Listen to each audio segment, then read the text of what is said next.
In this topic we will discuss about phenol.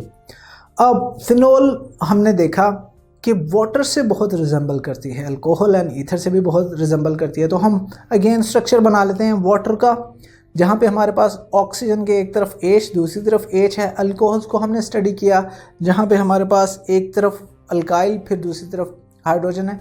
फिर हम phenol पे आए। फिनोल में एक तरफ C6H5 यानी अरोमेटिक कंपाउंड में जो बेंजीन है उसमें से अगर एक हाइड्रोजन निकाल के OH ग्रुप लगा दूं मैं तो वो फिनोल बनेगा।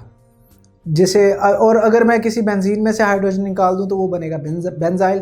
तो ये हमारे पास C6H5 ऑक्सीजन एंड हाइड्रोजन, तो ये फिनोल होगा। और ईथर में क्या होता है, दोनों साइड पर हमारे पास अल्काइल ग्रुप्स होते हैं। तो अगर if you have already studied about benzene chapter तो उसमें हमने बड़ी डिटेल में बताया कि बेंजीन रिंग ऐसे होता है, अरोमेटिक कंपाउंड्स क्या होते हैं, हाइड्रोक्सिल ग्रुप लगा होगा, तो ये हमारा फिनोल है। डेफिनेशन देखेंगे तो डेफिनेशन इसकी ये बनती है कि ऐसे अरोमेटिक कंपाउंड्स जिनमें वन या मोर हाइड्रोक्सिल ग्रुप्स जो हैं डायरेक्टली अटैच्ड हैं हमारे रिंग के ऊपर, बेंजीन रिंग के ऊपर, उनको हम फिनोल्स कहते हैं। और इनमें जो सिंपलेस्ट एग्जांपल है फिनोल की वो है जिसमें एक हाइड्रोक्सिल ग्रुप है, इसे हम कार्बोलिक एसिड भी कहते हैं। सबसे पहले एक साइंटिस्ट थे रंगे, उन्होंने 1834 में इसको कोल तार से अलग किया था और इसको डिस्कवर किया था। अब हम इसके मेथड्स ऑफ प्रिपरेशन पढ़ लेते हैं। मेनली दो मेथड से ये प्रिपेयर की जाती है, फ्रॉम क्लोरोबेंजीन जिसे हम डाउस मेथड की हेल्प से डिस्क्राइब करते हैं। सेकंड, सोडियम सॉल्ट लेते हैं बेंजीन सल्फोनिक एसिड का। तो वन बाय वन इनको स्टडी करते हैं। डाउस मेथड में क्या होता है, हमारे पास क्लोरोबेंजीन है, हम सोडियम हाइड्रोक्साइड 10% लेते हैं 360 डिग्री सेंटीग्रेड पे और 150 एटमॉस्फेरिक प्रेशर होता है।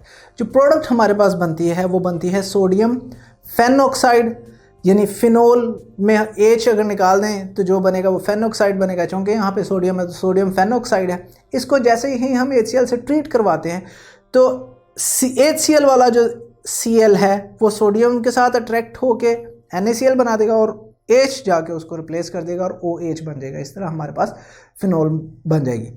सेकंड मेथड जो है वो बेंजीन सल्फोनिक एसिड है।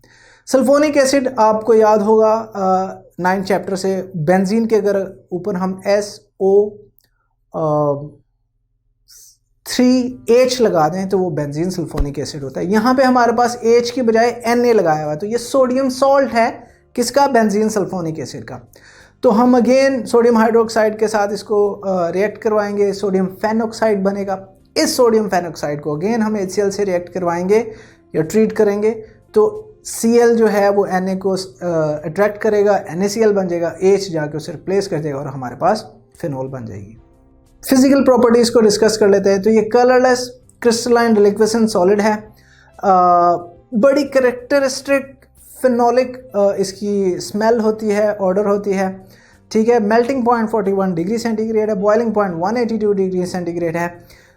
बहुत ज़्यादा नहीं, थोड़ा स्पेरिंगली सॉल्युबल है इन वाटर। और जब हम इसे वाटर में डिज़ोल्व करते हैं तो जो सोल्यूशन हमें मिलता है वो एक पिंक कलर का होता है।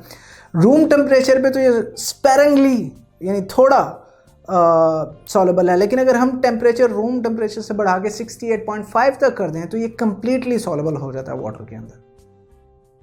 यूजेज देखें तो ये पॉइजनस है, इसी वजह से हम इसे एज ए डिसइंफेक्टेंट यूज़ करते हैं हॉस्पिटल्स एंड वॉशरूम्स के अंदर। जो आपने फ़िनाइल की बोतल सुना होगा कि ये फ़िनाइल पड़ा हुआ है, उसके अंदर ये होता है क्योंकि ये डिसइंफेक्टेंट कर देता है जर्म्स से।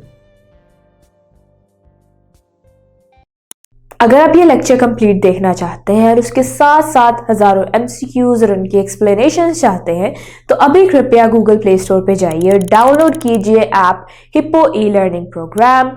खुद भी इसे इस्तेमाल करें और इसके साथ साथ अपने फ्रेंड्स और अपने क्लास फेलो को भी अनुशंसा करें। And don't forget to like this video and subscribe to our channel. धन्यवाद।